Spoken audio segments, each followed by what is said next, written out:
हरे कृष्णा। तो हम लोग श्रवण कर रहे थे कि भगवान का नाम क्यों करें और भगवान के नाम की, हरि नाम की क्या महिमा है।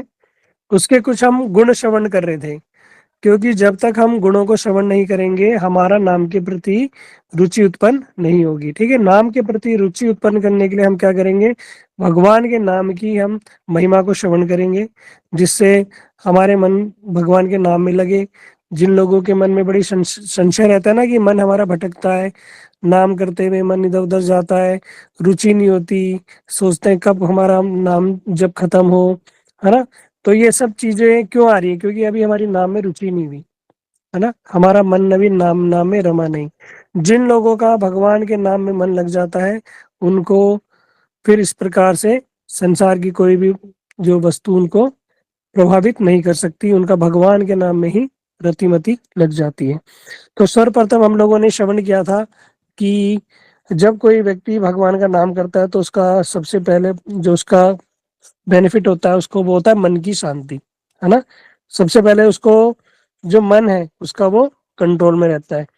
जो जगत के लोग हैं, अगर उनसे कंपेयर किया जाए तो जो भगवान का नाम करते हैं ना, देखना उनके जो भगवान के नाम जप करने से ये हमारा मन शांत होने लगता है, ये धीरे धीरे स्थिर होने लगेगा। ठीक है। और हमने बहुत सारे भक्तों को देखा है, वो भक्ति में आने से पहले बड़े अग्रेसिव थे, बड़े क्रोधी थे, लेकिन धीरे धीरे धीरे धीरे धीरे उनका मन शांत होता गया, है ना। वो बहुत ज्यादा चंचल रहते थे, मन बहुत भटकता था, बड़े परेशान रहते थे, बड़ी हमेशा चिंता में टेंशन में रहते थे। लेकिन जो व्यक्ति जिसने भगवान के नाम का जब प्रारंभ कर दिया, वो धीरे धीरे धीरे उसकी चिंता मुक्त होने लगेगा, मन को बड़ी शांति मिलेगी। ये बिल्कुल कहते ना, कोई बड़ी बड़ी दवाइयां काम नहीं आएगी, लेकिन ये भगवान का नाम इस सबसे बड़ी दवाई है, सबसे बड़ी औषधि है हरि नाम औषधि। ये बड़े बड़े दुखों का भी निवारण कर सकती है। तो मैंने तो मेरा तो साक्षात एग्जाम्पल मैंने देखा है। एक कोई माता जी है, उन्होंने अभी गुरुदेव से हरि नाम नहीं लिया, ठीक है, लेकिन वो हरि नाम करती है। पूर्व में वो उनकी स्थिति ऐसी थी, वो हमेशा चिंता में रहती थी, टेंशन में रहती थी। तो मैंने उनको बोला आप एक काम करो, भगवान का नाम शुरू करो। उनकी ज्यादा ये साधु संतों में इतनी रुचि नहीं है। तो मैंने कहा नाम तो कर सकते हो, कहते हैं हाँ चलो कर लेंगे। तो उन्होंने नाम करना प्रारंभ कर दिया और अभी भी वो नाम कर रही है। तो नाम के प्रभाव से इतना ऐसा हो गया कि अब नियमित रूप से वो नाम जप करती है। ठीक है। और साधु संतों के प्रति वैसा नहीं है कि उनको दीक्षा विक्षा इत्यादि का, हाँ वो मानती है, लेकिन क्या है कि वो नाम जप अपना करती रहती है। और अब वो चिंता मुक्त हो गई, कहती मुझे फर्क ही नहीं पड़ता, मुझे कोई फर्क नहीं पड़ता, कुछ कुछ हो रहा है। पहले मैं बड़ी चिंता में आ जाती थी, बड़ी टेंशन रहती थी, ये हो रहा है वो हो रहा है ऐसा हो रहा है ना। तो ये साक्षात बेनिफिट है जो है, वो मैंने ऑब्जर्व किया है कि भगवान का नाम करने से मन बड़ा शांत हो जाता है, मन की शांति, है ना। आजकल जगत में हर व्यक्ति क्या चाहता है, शांति तो चाहता है, सुख शांति तो चाहता है। बड़े बड़े जो करोड़पति अरबपति लखपति लोग हैं, है ना, उनके पास धन तो है, लेकिन क्या है, मन की शांति नहीं है ना। इसलिए मन की शांति होना अति आवश्यक है। और मन कैसे कंट्रोल में रहेगा, उसकी विधि हम लोगों ने बताई थी, हरि नाम से मन में हमारा मन हमारा कंट्रोल में, नियंत्रण में रहेगा। दूसरा था आत्मज्ञान, है ना। हमें क्या होगा, धीरे धीरे ये आत्मज्ञान होगा। तो आत्मज्ञान में हमने कौन सा एग्जाम्पल बताया था, कोई बता सकता है हैंड रेज करके, पता चलेगा किसका कितना श्रवण है। कौन बता सकता है, कोई है धुरंधर? हाँ जी, सुरेखा मोदी। माइक ऑन करना है इनका,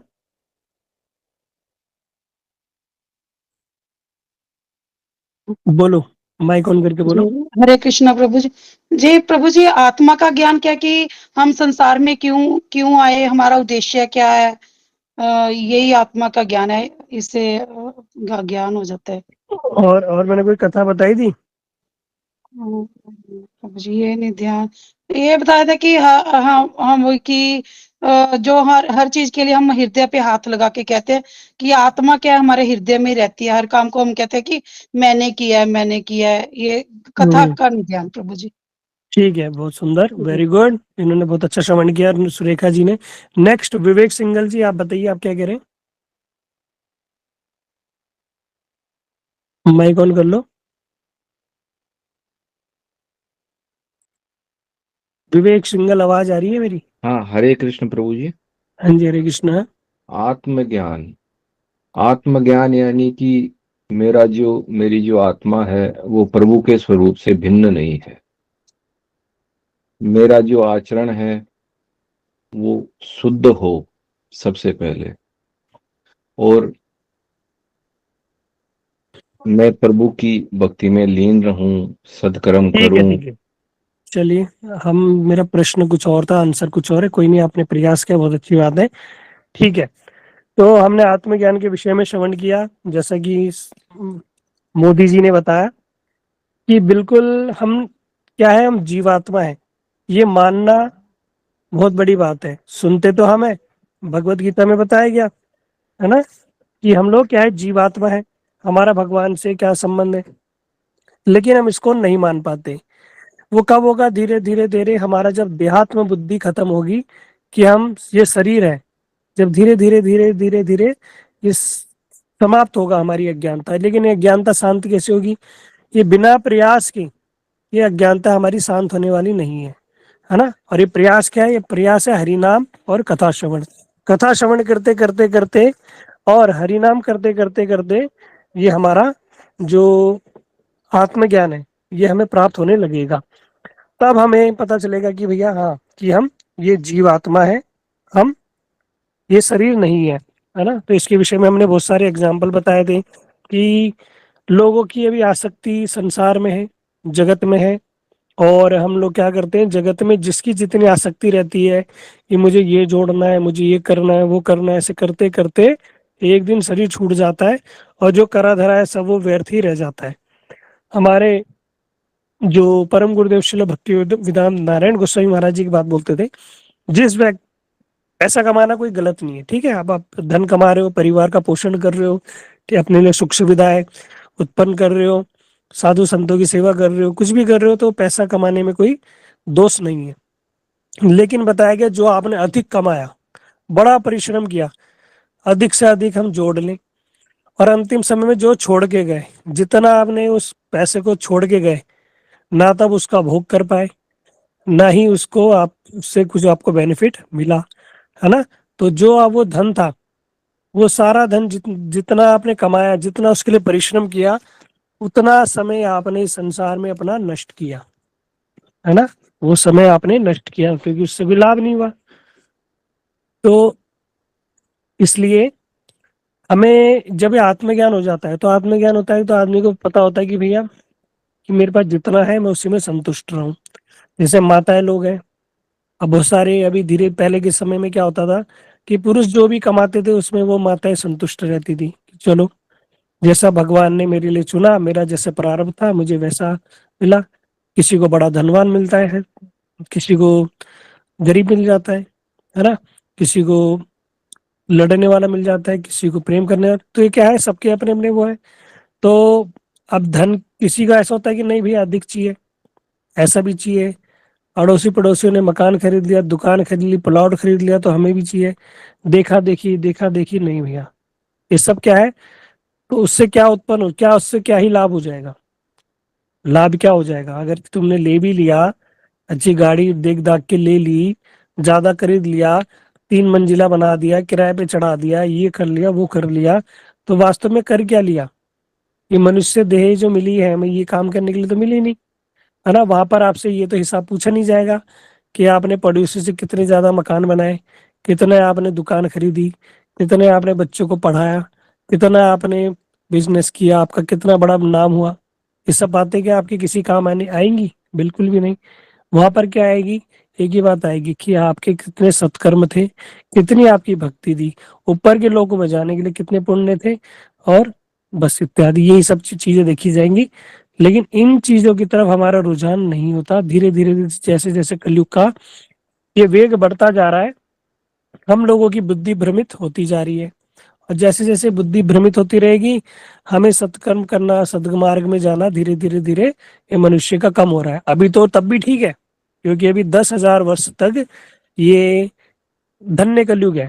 तो इसलिए अभी भगवान की भक्ति है, लोगों के हृदय में है, देखो आप लोग भी यहाँ बैठे हो, रोज कथा श्रवण करने आ रहे हो, इसका मतलब क्या है कि आपकी कथाओं में, भगवान के नाम में, भगवान की भक्ति में रुचि है ना? तो भगवान कृपा कर रहे हैं। तो अभी तो धन्य कलयुग है, लेकिन आने वाले समय में ये सब भी व्यक्ति भूल जाएगा, है ना? तो इसलिए ये हमें आत्मज्ञान कब होगा? जब हम धीरे धीरे धीरे हम ये भगवान का नाम करते रहेंगे, तो हमें ये आत्मज्ञान होगा। ठीक है। दूसरा इसमें देखो, आत्मज्ञान और मन की शांति, इससे एक मुझे कथा श्रवण आ गई, स्मरण आ गई। एक भगवान के एक भक्त हैं शिला हरिदास ठाकुर। जो हरिदास ठाकुर थे, बाय बर्थ, जन्म से तो मुस्लिम थे, है ना? और लेकिन इनकी भगवान के नाम के प्रति, तुलसी जी के प्रति बड़ी प्रगाढ़ निष्ठा थी। जो इनका जन्म हुआ था वो बेनापोल एक जगह है बांग्लादेश में, अभी भारत में नहीं, बांग्लादेश में आ गया वो स्थान। तो बांग्लादेश में इनका जन्म हुआ था, और दिन रात क्या करते थे? भगवान के नाम का, पवित्र नाम का जप करते थे। और कितना करते थे? प्रतिदिन 3 लाख हरि नाम। 3 लाख। अगर कोई आप लोग करने बैठोगे ना, तो पूरा दिन चला जाएगा, 1 लाख तब भी नहीं हो पाएगा। वो कभी कभी हो भी सकता है, थोड़ा थोड़ा 1 लाख से ऊपर भी हो जाएगा। लेकिन हरिदास ठाकुर का प्रत्येक दिन नियम था, ये 3 लाख हरि नाम जप किया करते थे। अभी जैसे बात हुई ना रुचि की, इनकी रुचि उत्पन्न हो गई, इनको आनंद आ रहा है ना? और इनको आत्मज्ञान हो गया, तो इसलिए करते थे, है ना? तो लेकिन जब इस प्रकार करते थे, तो उसी स्थान में, बेनापोल में, एक रामचंद्र खान नाम एक जमींदार था। वो क्या करता था? वो कृष्ण भक्तों से बड़ी ईर्ष्या किया करता था, और हरिदास ठाकुर से तो विशेष करता था। वो इसलिए करता था कि जमींदार तो मैं हूं यहाँ का, और लोग प्रणाम किसे करते? हरिदास ठाकुर को। है पैसे वाला मैं यहाँ, वो गरीब दरिद्र को लोग क्या करते हैं? उसको प्रणाम करते हैं, उसको सम्मान करते हैं, है ना? आप देखोगे विशेष जो भगवान की भक्ति करता है ना, जो भगवान को जो प्रेम करता है, जो भगवान को प्रणाम करता है, वो दुनिया उसको प्रणाम करती है। आप देख लेना, है ना?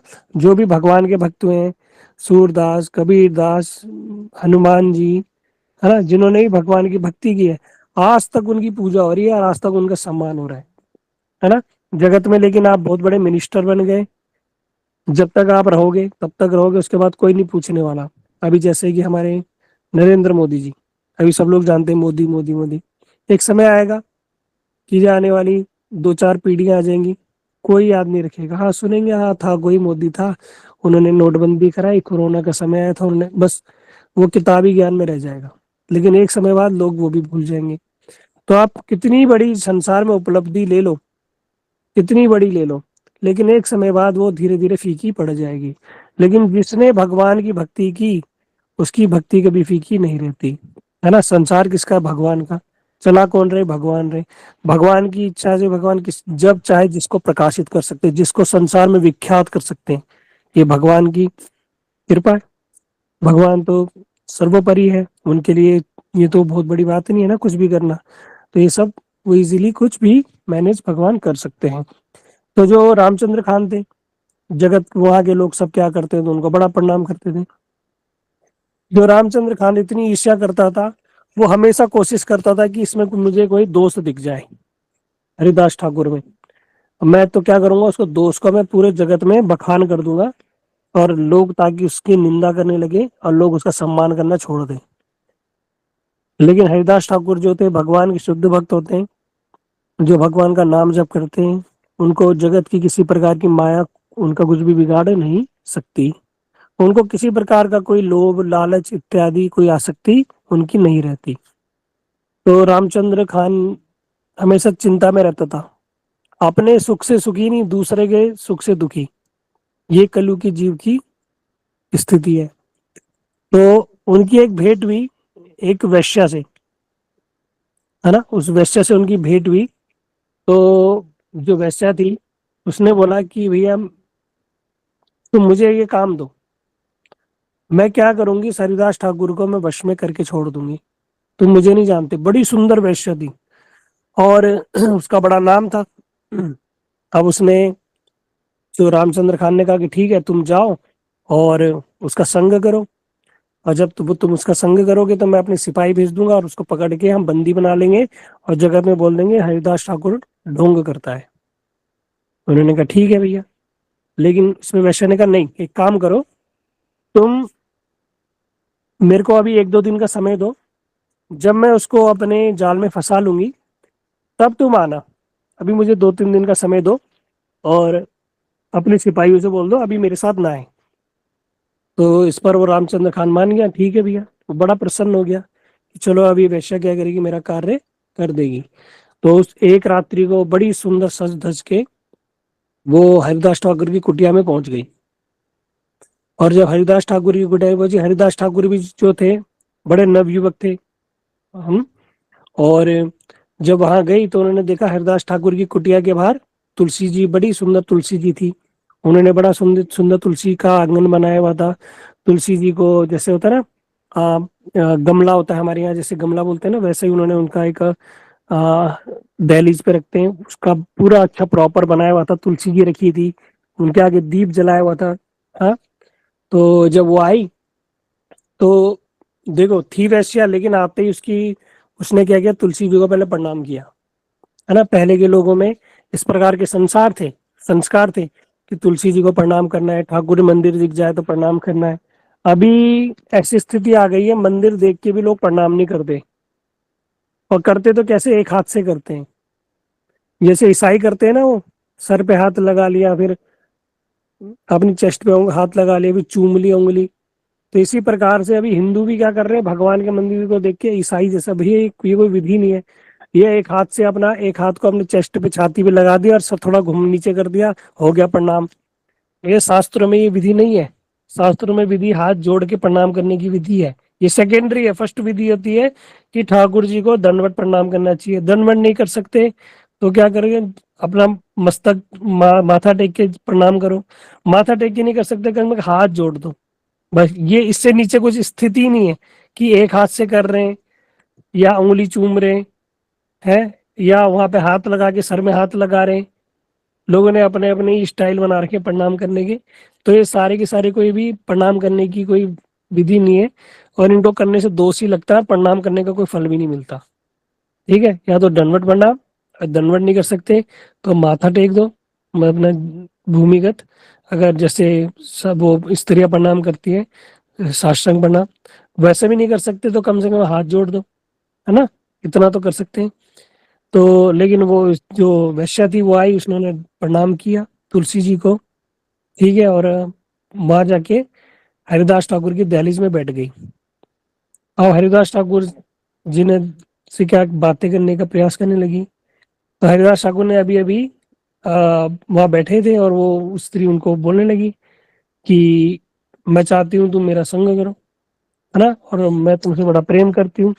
तो बातें बनाने लगी, हरिदास ठाकुर को बहलाने की कोशिश करने लगी। तो हरिदास ठाकुर ने कहा कि देखो, तुम मेरी कुटिया में आए हो, ठीक है, तो तुम मेरी प्रतीक्षा करो बस। जैसे ही मेरी ये निश्चित माला, मेरी जो संख्या है वो पूरी हो जाएगी ना, मैं क्या करूंगा, मैं तुम्हारी बात सुनूंगा, तुम्हारी हर इच्छा मैं पूरी करूंगा। तो ये सुनकर वैश्य ने कहा ठीक है चलो। अब वैश्य तो नहीं जानती कि भैया इसका हरि नाम कितना करता है, क्या है। उसको लगा अभी खत्म होगा, तभी खत्म होगा।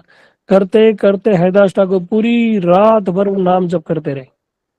और जब सुबह देखा सुबह होने वाली है, तो वैश्या को थोड़ी झपकी लग गई थी, वो फटाफट उठी और वहां से चली गई कि अभी गांव वाले आ जाएंगे, है ना। तो इसलिए वो वहां से, उसने कहा गांव वाले आ जाएंगे और अभी हम कोई एक साथ भी नहीं है ना, तो इसलिए मैं यहाँ से चले जाती हूँ। उसने बोला कि मैं जा रही हूँ। हरिदास ठाकुर ने कहा हाँ ठीक है तुम जाओ, लेकिन निश्चित है कि तुम कल आना, मैं कल मैं तुम्हारी मनोकामना पूर्ण करूंगा। तो वो चली गई, रामचंद्र खान के पास गई। रामचंद्र खान ने बोला भैया क्या हुआ।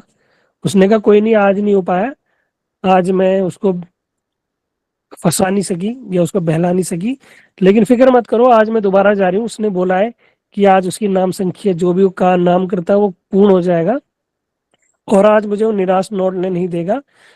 तो आज मैं, मेरी इच्छा पूरी हो जाएगी। फिर दोबारा वो रात्रि को बड़ी सजे धज के हरिदास ठाकुर की वहां गई। वहां पर जाके तुलसी जी को प्रणाम किया, हरिदास ठाकुर की कुटिया के जो दहलीज में बैठ गई और हरिदास ठाकुर को देखने लगी। और हरिदास ठाकुर जी अपना नाम करने में लगे। तो नाम जो करते हैं हम 3 प्रकार से नाम करते हैं, हम लोगों ने पहले भी बताया था। सबसे पहले होता है मानसिक। मानसिक मतलब उस मानसिक नाम में आपके होंठ नहीं हिलते, लेकिन भीतर ही भीतर नाम जब चलता रहता है। ठीक है। तब तब संसार का कोई विचार नहीं आता, कुछ नहीं होता, तब नाम में ही फोकस रहता है, तो नाम चलता रहता है। ठीक है। दूसरा होता है उपांशु। उपांशु नाम जब होता है कि हमारे होठ हिल रहे हैं और धीरे धीरे हम बोल रहे हैं और हमारे ही कर्ण में प्रवेश कर रहा है, हमारे आस पड़ोस में किसी को नहीं, उनको ऐसा लगे बस कुछ कह रहा है ही बस, क्लियर उनको होगा नहीं, लेकिन वो नाम जब वो भी चल रहा है। तीसरा नाम जब होता है उच्च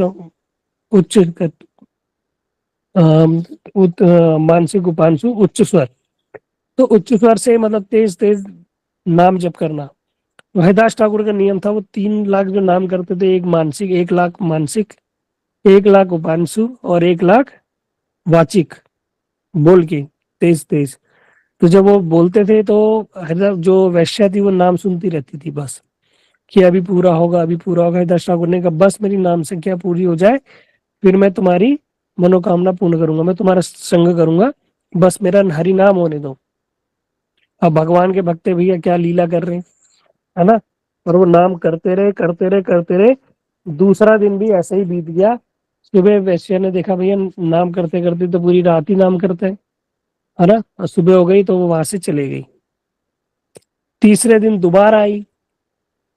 जब वहां पर आई तो हरिदास ठाकुर ने कहा कि मैं क्षमा चाहता हूँ, मैं कि मैं तुम्हारी जो मनोकामना में पूर्ण नहीं कर पाया, और मुझे माफ कर दो, मैं आज ये दोबारा अपनी नाम जब पूरा करता हूँ। ठीक है, इसके बाद मैं तुम्हारी मनोकामना पूर्ण करूंगा। तो फिर रात्रि को दोबारा हरिदास ठाकुर जी अपना नाम जप करना प्रारंभ कर दें। और जब वो वैश्य आई तो धीरे धीरे धीरे देखो, 2 दिन उसने साधु संग किया है, एक भक्त का दर्शन किया, उसके भक्त के मुख से हरि नाम श्रवण किया, तो उसका हृदय बदल गया। अब वो क्या सोच रही है कि कैसा है तो भगवान का भक्त है, इतनी कम आयु में भगवान के भक्ति कर रहा है, भगवान का भजन कर रहा है, और मैं कैसी दुर्भागिन हूँ, मैं क्या कर रही हूँ, इसका पतन करने आई हूँ, है। ये कौन सा गलत कार्य कर रहा है, भगवान का नाम ही तो ले रहा है, और उस रामचंद्र खान उसका इससे द्वेष है, उस द्वेष के कारण मैं क्या करने आई हूँ, इनका पतन करने आई हूँ, है। और ये क्या है, ये तो दिन रात भगवान का नाम जप करते रहते हैं। तो बड़ी आत्मग्लानि हुई उनको, उस वैश्य को मन में बड़ी आत्मग्लानि हो गई कि मैं क्या करने आई, फिर मैं क्या कर रही हूँ, है। बड़ा दुख हुआ उसको कि मैं भगवान के किसी शुद्ध भक्त को मैं उसका पतन करने आई हूँ। और उसने जाके क्या किया, हरिदास ठाकुर जो थे, हरिदास ठाकुर ने बोला देखो मैं क्षमा चाहता हूँ, मैं 3 दिन हो गए और मैं तुम्हारी मनोकामना पूर्ण नहीं कर पाया, मुझे क्षमा कर दो। वैश्या उल्टा चरणों में गिर गई, कहती कि आप क्षमा मत मांगो, मैं आपसे क्षमा मांगती हूँ। कहती मैं जो आई हूँ यहाँ क्यों आई हूँ, मैं कहती मैं आपको सारा षड्यंत्र बताती हूँ, मैं रामचंद्र के खान के कहने से आई हूँ। ठीक है, और उसने मुझे बोला है कि आपका संग करो, और जब मैं आपका संग करूंगी वो अपनी सिपाही भेज देगा और जगत में ढिंडोरा पिटवा देंगे और आपको कारागार में डाल देंगे और आपकी बदनामी होगी, इसलिए उसने मुझे भेजा है, लेकिन मैं आपसे क्षमा चाहती हूँ। ठीक है। अब ऐसी बदल गई, ऐसी बदल गई, कहती अब मुझे अब अपने शिष्य के रूप में स्वीकार करो। सोचो, 2 दिन बैठ के भगवान के शुद्ध भक्त के सामने बैठने से, नाम श्रवण करने से उसने अपनी वैश्यावृत्ति ही त्यागना सोची, मैं आज के बाद ये नहीं करूंगी, मुझे अपना शिष्य बना लो, है ना। और हरिदास ठाकुर ने कहा ठीक है, तुम क्या करो, अपने घर में जाओ तुरंत और सारी संपत्ति अपनी ब्राह्मण वैष्णवों को दान दे दो। ठीक है। और गंगा स्नान करके यहाँ पर आओ। वो वैश्या ने कहा ठीक है, और वैश्या गई, फटाफट वहां से उठी, सारी संपत्ति उसने अपनी क्या करी, ब्राह्मणों वैष्णव में सब दान कर दी, जो भी कमाया था उसको दे दाके, और गंगा जी में स्नान करके वहां पर मंत्र लेने के लिए उपस्थित हो गई, है ना। और क्षमा मांगने लगी कि मैंने जो भी कार्य किया उसके लिए मुझे क्षमा कर दो। हरिदास ठाकुर ने कहा कि मैं सब जानता हूँ, मैं जानता हूँ कि तुम यहाँ आने वाली हो। कह रहे कि मैं तो रामचंद्र खान के जो ईर्ष्या के करने के कारण, कि मुझे ये था कि वो ईर्ष्या, मुझसे इतनी ईर्ष्या करता है, उसका अपराध ना हो, मैं तो यहाँ 3 दिन पहले ही जाने वाला था। लेकिन मुझे पता चला कि तुम यहाँ आने वाली हो, तो तुम्हारे कल्याण के लिए मैं 3 दिन यहाँ रुका रहा, है ना। ऐसा नहीं था जो वो बार बार बोल रहे थे मैं तुम्हारी मनोकामना पूर्ण करूंगा, मेरे नाम संख्या पूरी होने दो। वो लीला कर रहे, है ना, वो जानते थे। तो उसमें कृपा करने के लिए कि भगवान का नाम सुनते सुनते इसका हृदय परिवर्तन अवश्य ही होगा। इसलिए जब भी आप घर में रहते हो, जो लोग नाम जप नहीं करते, आप कम से कम उच्च स्वर में हरि नाम किया करो, ताकि उनके कर्ण में भी ये भगवान का नाम जाए, है ना। जगत में और कुछ काम ना आए ना आए, ये भगवान का नाम ही आएगा काम, है ना। कुछ भी कर लो, अंतिम समय में यही बोल के ले जाएंगे, राम नाम सत्य है, गोपाल नाम सत्य है। क्यों? यही सत्य है। और यही जो सत्य वस्तु है, इसी को हम पूछ ही नहीं रहे। हम्म। सत्य वस्तु से ही हमारा कोई लाभ नहीं है। अरे जन्म जन्म मुनि जतन कराई, राम अंत काल राम आवत नहीं। बड़े बड़े ऋषि मुनि जीवन भर जप तप तपस्या ध्यान इत्यादि कर करके भी, तब भी अंत काल राम आवत नहीं, उनके मुख से अंत समय में भी राम नहीं निकलता, भगवान का नाम नहीं निकलता, है ना। तब भी नहीं निकल पाता। ये इतना दुर्लभ है भैया, हर किसी को ये सौभाग्य नहीं मिलता। कोई, क्योंकि बताया गया ना शास्त्रों में कि अंत काले चुमा में, जिसने अंत काल में भगवान का नाम नहीं लिया, अंत काले चुमा में स्मरण मुक्त हुआ कलेवर, वो इस कलेवर, इस देह से मुक्त हो जाएगा। और क्या होगा? नस्ति अत्र संशय, वो मुझे ही प्राप्त होगा, इसमें कोई संशय मत करना, भगवान कह रहे हैं। लेकिन कब ये भगवान का नाम निकलेगा? जो व्यक्ति निरंतर भगवान का नाम करता है, उसी के मुख से निकलेगा। जिसने कभी लिया ही नहीं ना, उसको कितना भी प्रयास कर लो, उसके मुख से कभी भगवान का नाम नहीं निकलेगा, है ना। तो वैश्या का देखो कैसे नाम श्रवण करने से ही उसका उद्धार हो गया, वैसी कल्याण हो गया। उसने सब कुछ छोड़ छाड़ कर, और हरिनाम, जो हरिदास ठाकुर थे, उन्होंने उनको फिर भगवान के नाम का जप दिया, माला दी, और भगवान का मंत्र दिया, हरे कृष्ण कृष्ण कृष्ण हरे हरे, हरे राम राम राम हरे हरे। इस भगवान का ये मंत्र को उन्होंने उसको प्रदान किया। और वो वैश्या, वो क्या करने लगी? वहां पे बैठ के दिन रात नाम जप करने लगी। वो भी कितना करती प्रतिदिन, पता है? जैसे गुरु वैसे चेला। वो भी प्रतिदिन वहां बैठ के 3-3 लाख हरि नाम करती थी, और व्रतों का पालन करती थी। और क्या करती थी? धीरे धीरे उसने सारी अपनी इंद्रियों पे विजय प्राप्त कर ली, सारी इंद्रियों पे विजय प्राप्त कर ली। और उसके हृदय में भगवत प्रेम के लक्षण उत्पन्न होने लगे। और वो वैश्या जो थी, वो एक समय बाद महान साध्वी बन गई। उसकी ख्याति फैल गई जगत में। और बड़े बड़े जो भक्त थे, बड़े बड़े संत थे, जगत के लोग उसके दर्शन करने आते थे, सब आकर उसको प्रणाम करते थे। अब बताओ, एक स्त्री जो कुछ दिन पहले एक वेश्या हुआ करती थी, लोग उसको धिक्कारते थे, उसको गाली देते थे, है, उसका स्पर्श अगर किसी को हो जाए तो वो अपने आप को अपवित्र मानते थे, है, लोग धिक्कार करते थे। लेकिन अब उसी स्त्री के लोग चरणों में लोग प्रणाम कर रहे हैं। भैया उसके पास ऐसा क्या वस्तु आ गई? समझो क्या आ गया? उसने क्या किया? भगवान की शरण ग्रहण कर ली, है।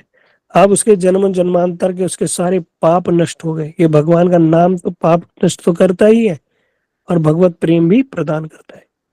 उसके सारे पाप नष्ट हो गए, वो बहुत बड़ी साध्वी हो गई। अब दूर दूर से लोग उसके दर्शन करने आने लगे, हैं, दूर दूर से लोग उसके दर्शन करने आने लगे, हैं। किसके कारण?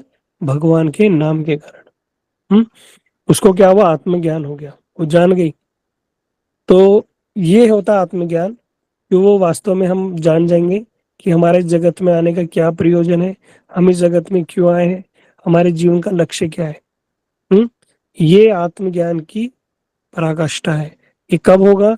जब हम हरि नाम दृढ़ता पूर्वक ये भगवान का नाम जप करेंगे, धीरे धीरे धीरे उपलब्धि होगी।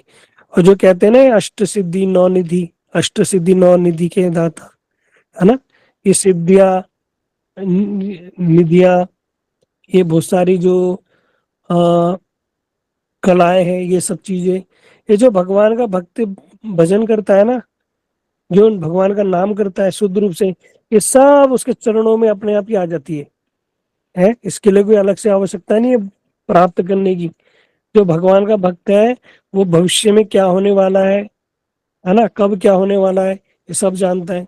और भक्त के अंदर इतनी ताकत भी आ जाती है कि जो कुछ चीजें होने वाली है वो उनको रोक भी सकता है ना।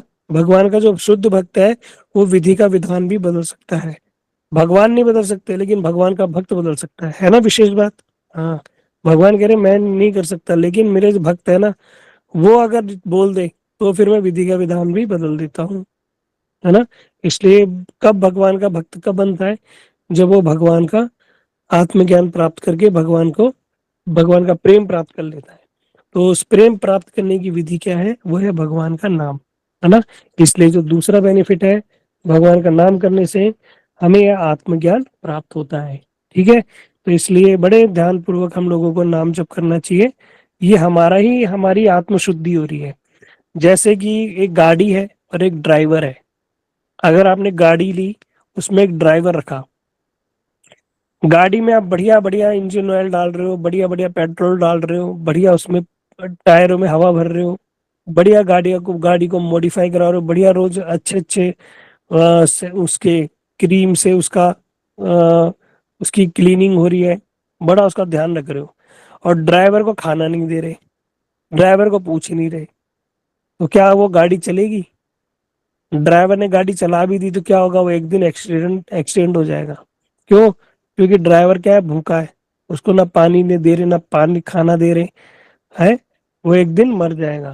ठीक इसी प्रकार हम शरीर को तो बड़ा चमका रहे हैं, ब्यूटी पार्लर लगा रहे हैं, बढ़िया क्रीम लगा रहे हैं, बढ़िया बढ़िया गर्म कपड़े ला रहे हैं, बढ़िया टोपी ला रहे हैं, शादी में जाना है तो बढ़िया भैया ऐसी ड्रेस होनी चाहिए वैसी होनी चाहिए, है बढ़िया बढ़िया। सर्दी में हाथ पैर मुख फट रहे हैं तो बढ़िया क्रीम लगाएंगे, बढ़िया बढ़िया खाना खाएंगे। ये सब क्या है, इससे हमारा शरीर का पोषण हो रहा है, इससे हमारे आत्मा का पोषण नहीं हो रहा, है ना। आत्मा का भोजन क्या है, आत्मा को भी भोजन देना पड़ेगा, गाड़ी के ड्राइवर को भी भोजन देना पड़ेगा, तो गाड़ी अच्छे चलेगी। वो गाड़ी का ड्राइवर का भोजन और आत्मा का भोजन क्या है, आत्मा का भोजन है भजन। ये भगवान का कथा, भगवान का कीर्तन, भगवान का नाम, साधु संग, ये आत्मा का भोजन है। इसलिए कहते हैं ना, आत्मा बड़ी प्रसन्न हो गई मेरी, अरे मैं तो वहां गया था, अरे बढ़िया सुंदर कीर्तन हुआ, मन प्रसन्न हो गया। वो हमारा तभी हुआ क्योंकि हमारी आत्मा को उस दिन भोजन मिला। हमने आज बढ़िया कथा सुनी, बड़ा उत्साह आया, बढ़िया नाम किया, हमारी आत्मा प्रसन्न हो गई। क्यों हो गई? क्योंकि आत्मा को भोजन मिला, है ना। जब हम आत्मा को भोजन देना बंद कर देंगे तो हमारे जीवन में दुख आ जाएगा। आत्मा दुखी तो हम दुखी, शरीर दुखी। इसलिए आत्मा को प्रसन्न रखो। इसलिए क्या बोला गया है, chant Hare Krishna and be happy. ये आत्मा का भोजन है ना। इसलिए हमें क्या करना है, आत्म कल्याण के लिए हम क्या करेंगे, आत्मज्ञान के लिए ये भगवान के नाम का जप करते रहेंगे। ठीक है, तो ये हमारा ये दूसरा बेनिफिट था। कल हम तीसरा बेनिफिट, अगर हाँ, कल हमें कहीं शायद कहीं जाना है होगा तो मैं तीसरा जो है भगवान के नाम की जो महिमा के ऊपर हम क्लास लेंगे। नहीं तो कोई हमारे दूसरे भी वक्ता होंगे तो उनसे हम भगवान के नाम के इस विषय में हम श्रवण करेंगे। ठीक है, समय हो गया है। और कल हम नहीं तो क्वेश्चन आंसर सेशन भी रख देंगे, कुछ लोगों के बहुत सारे प्रश्न हैं तो उन लोगों को प्रश्न भी हम लेंगे। ठीक है, आज हम कथा को विश्राम देते हैं। किसी का कोई प्रश्न होगा तो मुझे वॉइस मैसेज भेज देना, टेक्स्ट मैसेज भेज देना। ठीक है, हरे कृष्णा वंशाकल्पतरुभ्यश्च कृपा सिंधुभ्यश्च पतितानां पावनेभ्यो वैष्णवेभ्यो नमो नमः। हरे कृष्णा, सभी को धन्यवाद।